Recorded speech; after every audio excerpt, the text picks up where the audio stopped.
John Bush and Kat Bleich here, Uncoinventional Living Tour West, our Bitcoin-only family road trip from San Marcos, Texas, out to California, back through Las Vegas, Colorado, Kansas City, back down home to Texas. We wanted to give you a recap of our experience in California. Right now we're on the road to Las Vegas. We're going to be in Vegas in less than 30 minutes, where we're going to hang out, enjoy ourselves, and we're doing a Bitcoin meetup tomorrow evening.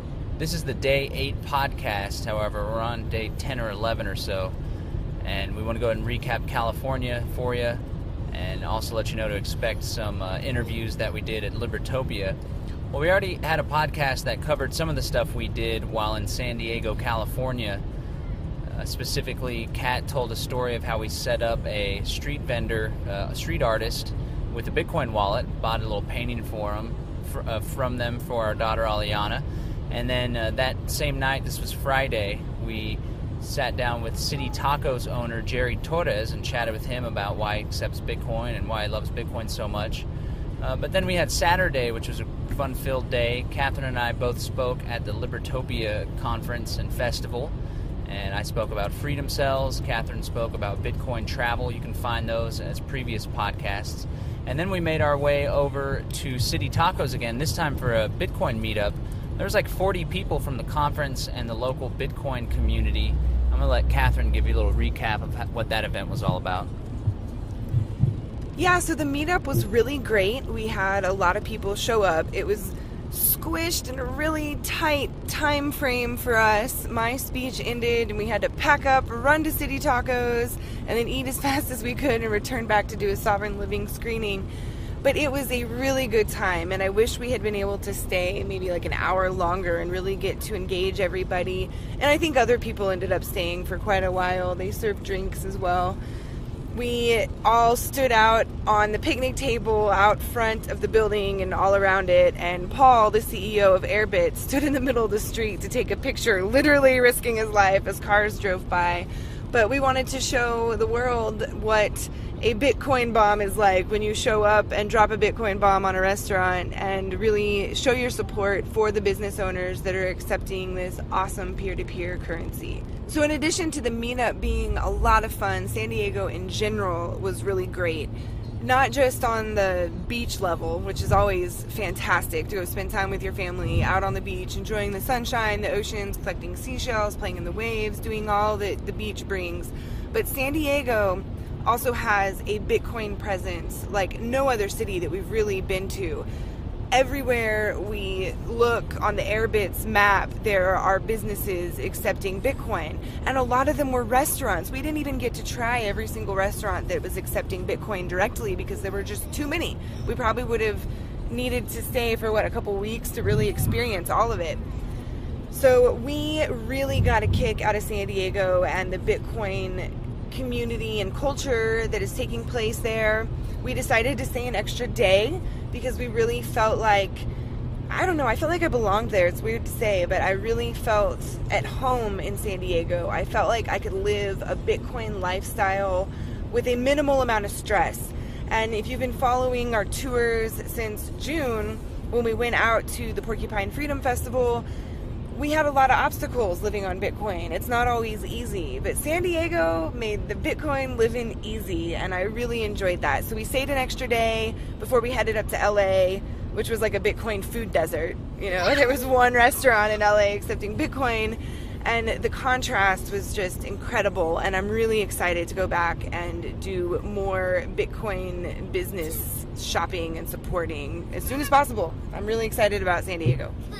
So on Sunday, we stuck around at the Libertopia conference, and I got an interview with Paul Fay, the CEO of Airbits. They're the business directory and secure wallet that we've been using on the trip. They're also sponsoring our trip. Check them out at airbits.co. I also interviewed Paige Peterson of Project Safe, the decentralized internet and file storage program, and I interviewed Bob Podolsky, who's doing the Titania Society, which is essentially a variation of this freedom cell concept with the decentralized peer-to-peer groups. So expect those interviews coming up. Sunday evening, we went to a restaurant. It was kind of a schnazzy restaurant that accepts Bitcoin. It's the fanciest place that I've ever seen that accepts Bitcoin as far as restaurants go. It's called Draft, It's a sports bar. It was It's a like trendy sports bar sports restaurant right out on Mission Beach on the boardwalk, and it was a really cool spot. And this time again, much like the other places, the management, they had just started accepting it a couple days before because Paul sat down and talked them into it, but they had no mechanism for getting a tip to the waiter. A lot of people that pay Bitcoin at these restaurants, I suspect, pay the meal, for the meal with Bitcoin, and then they tip with cash. Well, we're on a Bitcoin-only road trip, so we weren't able to do that. So we managed to convince another waiter, like the one we did in Albuquerque, New Mexico at Ortega's, to set up an Airbitz wallet, and we hooked him up with a nice hefty tip. He was pretty excited about that. He was pretty skeptical at first, but we talked him into it and told him all the benefits and showed him the Airbitz wallet, which makes it very real for people that are skeptical, because you can get them the Bitcoin, show them how to spend it, and also show them where to spend it, which makes it all the more real. So that was Sunday. We packed up the next day, hung out at the beach for a little while longer, and made our way to LA, where we hung out in Venice Beach. And again, we rented a hotel room with Bitcoin. And this time we had a meetup with the LA Bitcoin meetup, and Melissa helped to organize that. She's with Gem, which is a cool a program that they're working on that'll make it easier for developers to come up with apps and integrate Bitcoin utility for all sorts of different programs. We're probably going to do an interview with them whenever we get back home and share what they're doing. But the meetup was great. It was at a barbecue place. I forget the name exactly. Remember the name? Spring Street Smokestack? Spring Street Smokehouse? Something like that. So it's the only restaurant in LA that accepts Bitcoin. In the massive LA metropolitan area. There's a lot of establishments that accept Bitcoin, but only one restaurant. So the LA Bitcoin advocates got a little bit of work to do. And just so everyone knows, we were going to have the meetup at a place called La Jardine. Is that how you say it, John? Yeah. And El Jardine. El Jardine. It was Petite Jardine. It's a French restaurant. And Melissa contacted them to have our event there, and they said they no longer accept Bitcoin, but they are on all of the directories still. So be aware of that if you're in the LA area or anywhere in general. If you find a place in a directory that says we accept Bitcoin, you need to go ahead and make that phone call and make sure that they're actually prepared to take your payment when you show up. Yeah, for sure. And try to contact the directories that they're on to let them know to get them pulled. So the barbecue restaurant, the food was awesome, and the manager there came out and handled the Bitcoin payments pretty easily. But one thing that's worth noting, if we're going to go ahead and give you a review of the place, the service was terrible. Terrible. So bad that I thought it was like a restaurant they have in Houston called Dick's, where the waiters and waitresses are deliberately jerks to you. I even made a comment like, is this that kind of place? And somebody from LA said, some would argue that every place in LA is that place. So that was pretty funny. Well, what's also one other thing that I remember from, I think it was on Sunday night at Drafts, the snazzy sports bar that accepts Bitcoin, the manager was talking to the waiter. Oh no, we completely forgot. On the way out to LA, we also stopped at a pizza place. Oh, the pizza place, yes. What was that one called? Rosizi's Pizza, something like that. We'll link to San Marcos, California. San Marcos, California, which we've called before mistakenly, thinking we were calling the San Marcos, Texas utility, and Kat was a little bit. I don't know how you describe it. But wait, me?